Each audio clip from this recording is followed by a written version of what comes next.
BJP प्रवक्ता विवेकानंद जो हमारे साथ जुड़े हुए हैं, उनसे जानते हैं ये जो प्रतिक्रियाएं आ रही है नीतीश कुमार को लेकर कि वो फिर से एक बार पाला बदल सकते हैं। विवेकानंद जी क्या कहेंगे? देखिए, नीतीश कुमार जी इतना बार पलटी मारे हैं जो बिहार के जनता के से विश्वास खो चुके हैं, और गठबंधन में उनकी स्थिति बेचारा का भूमिका है। रही बीजेपी में आने की बात, तो बीजेपी में उनको सदा के लिए एंट्री बंद हो गया है, क्योंकि उनके प्रति अब जनता का विश्वास ही नहीं है। तो कौन आदमी उसको गठबंधन में लेगा? उनका पार्टी जेडीयू टूटने के कगार पर है, और इस गठबंधन में सब चीज ठीक ठाक नहीं चल रहा है। महागठबंधन में तेजस्वी जी मुख्यमंत्री बनने के लिए उनके पार्टी के तोड़ने के लिए लगे हुए हैं, और ये असहज महसूस करते हैं। और भाजपा में उनका सदा के लिए एंट्री बंद हो गया है। भाजपा में उनका कोई स्कोप नहीं है। चलिए विवेकानंद जी, आप हमारे साथ बने रहे, थोड़ा सा और समय हम दें। हमारे साथ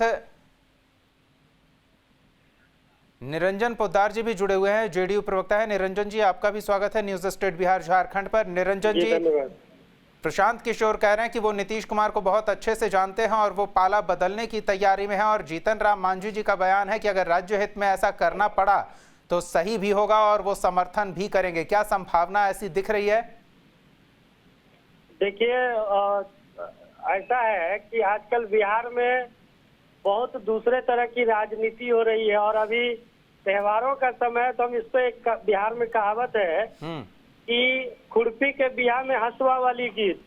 अभी बिहार सरकार, महागठबंधन की सरकार नित नए आयाम विकास के गढ़ रहे हैं। मेडिकल कॉलेज की स्थापना हो रही है, लोगों को रोजगार मिल रहा है, और कुछ लोगों को राजनीति करने की आदत होती है, वो बेरोजगार हो चुके हैं, इससे भाजपा सत्ता से बाहर हुई है। निरंजन जी, आदत की ही बात हमारे साथ बीजेपी नेता भी जुड़े हुए हैं, वो भी कह रहे हैं विवेकानंद जी की आदत तो नीतीश कुमार की पाला बदलने की हो गई है, लेकिन अब उनके लिए कोई जगह नहीं है। बीजेपी बौखलाई हुई है जब से सत्ता से बाहर हुई है, तो उसको तो कोई काम है नहीं। अब तो उसको राजनीति किंतु परंतु निकालना ही है। रही बात जीतन राम मांझी जी की, तो वो हमारे वरिष्ठ सहयोगी है। मांझी जी यदा कदा ऐसे बयान देते रहते हैं जो उनका व्यक्तिगत हो सकता है, लेकिन माननीय मुख्यमंत्री जी ने स्पष्ट कहा है कि हम मरते दम तक अब भाजपा के तरफ देखेंगे भी नहीं, और बीजेपी से अलग होकर महागठबंधन, जो बिहार में 7 दलों का एक मजबूत सरकार है, वो बिहार के विकास के साथ साथ 2024 के लोकसभा चुनाव में भी पूरा विपक्ष एकजुट होकर मोदी सरकार को देश की सत्ता से बाहर करेगी। विवेकानंद जी, कोई आने को तैयार ही नहीं है इधर। आप ये कहकर उकसा रहे हैं कि हमारे दरवाजे ही बंद हो चुके हैं उनके लिए। मैं क्यों उसकाऊंगा? उनके सहयोगी जीतन राम मांझी हैं, रात में प्रशांत किशोर जाके नीतीश कुमार से मिलते हैं, तो वो लोग बोल रहे हैं, मैं क्यों बोलूंगा? सत्ता में वापसी की संभावना जो होती है ऐसे में। नीतीश कुमार विश्वास हो चुके हैं जनता से, उनको आने जाने से कहीं फर्क पड़ता है? जीतन राम मांझी को लगा होगा गठबंधन के अंग है, पार्ट है, लगा होगा जो नीतीश की छटपटाहट और तेजस्वी जो जिस तरह से उसके पार्टी को तोड़ने की स्थिति में इस तरह अपना बोले होंगे। जीतन राम मांझी के बयान से भाजपा का क्या मतलब है भाई? जीतन राम जी वैसे बोलते रहते हैं, उनके महागठबंधन के वो पार्ट है। और रही नीतीश कुमार जनता के विश्वास खो चुका है। नीतीश कुमार का फिजिक माने चेहरा, बॉडी लैंग्वेज बताता है जो असहज महसूस कर रहे हैं। वो महागठबंधन की स्थिति में वो हाशिए पर है, बिहार के जनता से विश्वास खो चुके हैं। सुन रहे हैं वो आपको? निरंजन जी सुन रहे हैं आपको, बोलिए। के लिए उनका विवेकानंद जी आप शायद गलत फहमी में जी रहे हैं। जब से हम लोग महागठबंधन में शामिल हुए हैं, माननीय मुख्यमंत्री जी का चेहरा पर हमेशा हंसी रहता है। नहीं, आप लोग तो जीतन राम मांझी को ना कहिए, जो हमारे मुख्यमंत्री जी, आप हमारे गठबंधन के पार्ट है, कहे ऐसा बयान। और प्रशांत किशोर न कहिए जो दिन में अपना नेतागिरी करते हैं। जो भी बोल रहे हैं, जिस तरह की भी प्रतिक्रिया आ रही है, वो अगर और मगर के साथ आ रही है। लेकिन निरंजन जी, एक चीज तो स्पष्ट है ना कि कोई भी गठबंधन अटूट नहीं है। सुन लीजिए, बिहार की राजनीति में प्रशांत किशोर का वही हाल होने वाला है जो पुष्पम प्रिया चौधरी जी का हुआ था। इसलिए ज्यादा छटपटाइए नहीं, सत्ता से बाहर हुए हैं, इसलिए अभी आप थोड़े दिन रेस्ट में रहिए। अरे भाई हम रेस्ट में नहीं है, हम बिहार भारत के 18 स्टेट में भाजपा का सरकार है और यहाँ मुख्य विपक्षी दल में है और आने वाला 24-25 में महागठबंधन को उखाड़ के फेंकेंगे, जोर से उखाड़ देंगे। 14 में 2 सीट पर समझे थे, इस बार हो सकता है वही 2 सीट में आपको आवे। विवेका जी, यही घमंड बीजेपी खत्म कर रही है, उसके घमंड को छोड़कर जा रहे हैं। घमंडी और उदंडी मुख्यमंत्री को कहिए जो कितना पाला बदले हैं, अभी तक 7 बार पाला बदल चुके हैं। अभी आपके गठबंधन में कितने दल हैं जरा देख लीजिए, और 2009 में कितने थे वो देख लीजिए। तो ये और 2000 में 2014 और 15 में कितने होंगे निरंजन जी? नहीं आपके साथ आपके महागठबंधन में और एनडीए खेमे में तभी तो जीत हार का फैसला होगा। जो जितना मजबूत, जितना संगठित, जितना संख्या बल, वो उतना जीत का दावेदार। 2024 में पूरा देश का विपक्ष मोदी सरकार को सत्ता से उखाड़ फेंकेगी। अरे इनकी अहंकारी सरकार ये बेरोजगारी पर, ये बेरोजगारी पर, ये महंगाई पर, ये बेरोजगारी पर, ये महंगाई पर बात नहीं करते हैं, ये मंदिर मस्जिद पर बात करते हैं। फिक्स हो गया।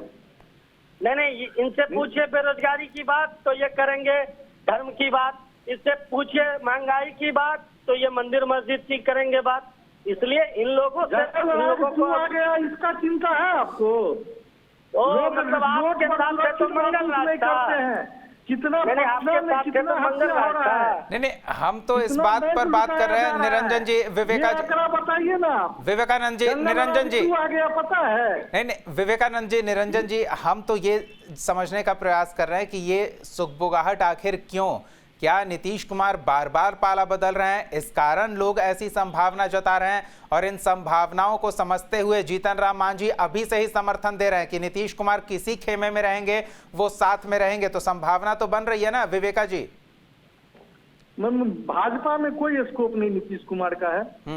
वो जनता के विश्वास ही खो चुके हैं, उसको गठबंधन कहाँ लेगा? आज तेजस्वी यादव उसके पार्टी को तोड़ रहा है, तोड़ने की स्थिति में। भाजपा बिहार में नेतृत्व विहीन है, भाजपा के पास कोई नेता ही नहीं है। नहीं, निरंजन जी, महागठबंधन तो नेतृत्व विहीन नहीं है ना। भाजपा का एक कार्यकर्ता नेतृत्व का क्षमता रखता है। 2017 में यूपी में कोई चेहरा नहीं था, योगी जी आए फिर दोबारा आए। निरंजन जी, महागठबंधन खेमे में तो नेतृत्व की कोई समस्या नहीं है ना? नहीं, कोई समस्या नहीं है। लेकिन अगर नीतीश कुमार केंद्रीय राजनीति में सक्रिय हैं तो फिर नेतृत्वकारी ताकत कौन दिख रहा है? नहीं, आप बिहार की जनता तय करेगी, बिहार की जनता तय करेगी और माननीय नेता नीतीश कुमार के नेतृत्व में तो ये नीतीश कुमार एनडीए के साथ एनडीए खेमे में चुनाव जीतते हैं और वो महागठबंधन खेमे में जाते हैं, तो ये जनता का निर्णय था क्या निरंजन जी? अब आश्रम जाने की स्थिति में है। महागठबंधन के वरिष्ठ नेता तिवारी जी भी बोले हैं, शिवानंद तिवारी जी। नहीं, विवेकानंद जी एक मिनट, विवेकानंद जी, नहीं, निरंजन जी कह रहे हैं कि जनता का निर्णय ही सर्वोपरि होगा। तो एनडीए के साथ नीतीश कुमार चुनाव जीतते हैं, महागठबंधन में चले जाते हैं, ये जनता का निर्णय है या फिर जनता का निर्णय मानते हुए नीतीश कुमार वापस आएंगे, ये जनता का निर्णय होगा? पीके इसी आधार पर तो कुछ ना कुछ कह रहे हैं। जनता के साथ विश्वासघात करके नीतीश कुमार महागठबंधन में गया है। ये नीतीश कुमार विश्वासघाती है, जिस बात के बिहार की जनता समझ लिया है। नहीं, महाराष्ट्र में ये जनता का जनादेश का अपमान करते हैं तो वहाँ ठीक है। नहीं, हम किसी को ठीक नहीं कह रहे हैं, हम तो जो संभावनाएं बनती दिख रही हैं उन संभावनाओं पर आपसे सवाल कर रहे हैं। जनता का जनादेश का अपमान करते हैं तो ठीक है। महाराष्ट्र में शिवसेना और भाजपा की गठबंधन में लड़ा था, विश्वासघाती कौन बना था? याद कीजिए किसके साथ लड़ा था महाराष्ट्र में? ये उत्तराखंड में करते हैं तो ठीक है, गोवा में करते हैं तो ठीक है, अरुणाचल प्रदेश में विधायक की खरीद फरोख्त करते हैं तो अरे भाई चुपिए, बिहार का थोड़ा शर्म कीजिए, बिहार का एक जनता। निरंजन जी, आप इन आधार पर ये आरोप लगा रहे हैं कि वहाँ सत्ता में आए। थोड़ा इस बात को भी विवेका जी बोलिए, एक जनता। नहीं, कम से कम आप मान रहे हैं निरंजन जी कि जो बीजेपी उन राज्यों में कर रही है जिसे आप धोखा बता रहे हैं, वो बिहार में जेडीयू ने किया। नहीं, बीजेपी तो अपने क्षेत्रीय, अपने सहयोगी दलों को ही खत्म करने में लगी हुई थी। इनके राष्ट्रीय अध्यक्ष जी का क्या बयान था। चलिए, ये एक अलग बात निकलकर सामने आई। बहरहाल देखना दिलचस्प होगा कि आगे संभावनाएं किस ओर सियासी डगर को मोड़ती है। बहरहाल बहुत बहुत धन्यवाद विवेकानंद पासवान जी और निरंजन पोद्दार जी हमारे साथ जुड़ने के लिए, इस विषय पर अपनी प्रतिक्रिया साझा करने के लिए।